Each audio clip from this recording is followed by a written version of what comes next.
as a parent, how do you find your balance? Because I think it's pretty challenging.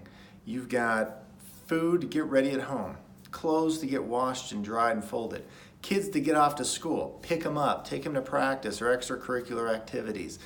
Then you got your significant other you want to keep happy, keep that relationship healthy and strong, let alone all the things you want to do for yourself, like that yoga practice you've been trying to get better at, the blog that you're working on creating, and all these other gigs and side projects that you've got building that make you happy and fulfilled.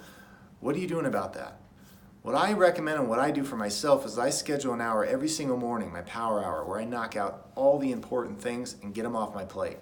That leaves all the things that are not as important till either tomorrow or a couple days down the line, and then I can focus on the things that make me happy. Because if I'm not focused on the things that make me happy and that I enjoy and that are gonna further me as a human being, I'm not worth much. Not to my wife, not to myself, not to my son, not to anybody around me. And I'd recommend the same for you. If you want to get more fulfillment, you want to enjoy your life, you want to feel better and balanced, you got to be doing more of the stuff that you enjoy. And the only way to do that is to get rid of all the other stuff that is pressing and schedule that power hour every single day.